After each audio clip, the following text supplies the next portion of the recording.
सतयुग, त्रेता, द्वापर इन तीनों युग में कई बड़े बड़े राक्षस आए जिनसे बड़े बड़े युद्ध हुए। लेकिन पुराणों के अनुसार कलयुग में होने वाला युद्ध सबसे भयानक होगा, जिसमें भगवान कल की कली पुरुष से लड़ेंगे और कली पुरुष सभी राक्षसों में सबसे ताकतवर होगा। कली पुरुष त्रेता में भी था और द्वापर में भी, लेकिन वो अदृश्य रहा क्योंकि ये युग उसका नहीं था, लेकिन उसका प्रभाव अधर्म के रूप में तब भी था, जिसे भगवान विष्णु के अवतार खत्म करते रहे। और श्री कृष्ण के देह त्याग करने के बाद कलयुग का आगमन हुआ और अब धीरे धीरे कली पुरुष अपनी सेना बढ़ा रहा है और उसकी सेना अधर्मी इंसान ही होंगे जिनका हथियार होगा टेक्नोलॉजी। और जब कलयुग चरम सीमा पर होगा तब कली पुरुष अपने असली रूप में आएगा, जिससे लड़ने के लिए कल की भगवान आएंगे। और कली पुरुष इतना ज्यादा ताकतवर होगा कि 7 चिरंजीवी जो कल की भगवान का इंतजार कर रहे हैं वो भी उस युद्ध में भाग लेंगे।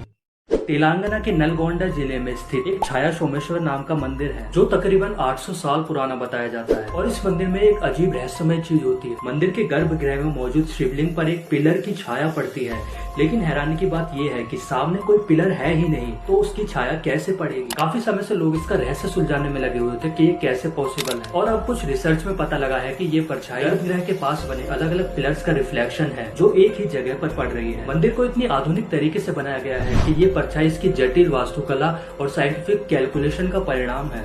रामायण और महाभारत, इनमें हमारे भारत के आसपास के देशों का जिक्र मिलता है, पर क्या आपने कभी सोचा है कि उस समय बाकी बड़े देश जैसे अमेरिका, ऑस्ट्रेलिया, रशिया ये सब कहाँ थे? तो वाल्मीकि रामायण में लिखा है कि जब वानरराज सुग्रीव ने अपनी सेना को सीता माता की खोज में चारों दिशाओं में भेजा, तब उन्होंने ईस्ट की तरफ जाने वाली सेना से कहा था कि पहले उन्हें समुद्र पार करना होगा और याव द्वीप में उतरना होगा। उसके बाद उन्हें एक और द्वीप पार करके एक लाल पीले वाले समुद्र तक पहुँचना होगा। और आज ये ऑस्ट्रेलिया के कोरल समुद्र जैसा है। और कुछ पिरामिड का भी जिक्र किया जो आज के गिम्पी पिरामिड हैं। और कहा इस महाद्वीप शाल्मली यानी ऑस्ट्रेलिया को पार करके उन्हें ऋषभ पर्वत मिलेगा जो एक श्वेत बादल जैसा दिखता है, और उसी के पास उन्हें सुदर्शन सरोवर मिलेगी। यहाँ सुग्रीव ने माउंट कुक और लेक पुकाके का वर्णन किया है। और इसके साथ ही सुग्रीव ने कई श्लोक में एंटार्क्टिका का भी वर्णन किया है। और साथ ही दक्षिण अमेरिका और रूस में तो राग जरूर करना।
जिस पर Greeks, Persian, Arabians, Mongols, Portuguese, Dutch, English जैसे 17 आक्रताओं ने भारत पर राज किया। लेकिन फिर भी आज भारत का सनातन हृदय धड़क रहा है, और इसका कारण है एक संत। अगर वो ना होते तो सनातन धर्म कब का लुप्त हो जाता। और वो संत है आदि शंकराचार्य, जिन्हें भगवान शिव का अवतार भी माना जाता है। इनके जन्म को लेकर अब तक दर्जनों थ्योरीज हैं, जिसमें 507 ईसा पूर्व से लेकर 8वीं शताब्दी तक की डेट्स बताई गई। मात्र 8 साल की उम्र में शंकराचार्य जी चारों वेदों के ज्ञाता हो गए थे और 12 साल की उम्र में सभी शास्त्रों में पारंगत। उन्होंने अपनी 32 साल की छोटी सी उम्र में भारत का 4 बार भ्रमण किया और सनातन धर्म का प्रचार भी किया। और उन्होंने भारत के चारों दिशाओं में 4 मठ का निर्माण किया। नॉर्थ में ज्योतिर्मठ, वेस्ट में द्वारका शारदा मठ, साउथ में श्रृंगेरी मठ, ईस्ट में गोवर्धन मठ। ये चारों मठ 4 वेदों और उनके अंतर्गत आने वाली सभी चीजों को प्रोटेक्ट करते हैं। और साथ ही उन्होंने दशनामी सन्यासी परंपरा का भी आरंभ किया, जिसमें 10 तरह के सन्यासी भारत के अलग अलग जगह पर रहकर सनातन धर्म की रक्षा करते थे। शंकराचार्य जी ने सारे अलग अलग संप्रदायों को एक किया, जो कि अलग अलग देवताओं को पूजा करते थे, और अद्वैत दर्शन को प्रेजेंट किया। और आखिर में अपनी 32 साल की उम्र में वो केदारनाथ पहुंचे, जहां पर उन्होंने मंदिर का पुनर्निर्माण करवाया और साथ ही मंदिर के पीछे ही समाधि भी ली। और ये हमारा दुर्भाग्य है कि हिंदू होने के बाद भी हम ऐसे संतों को नहीं जानते।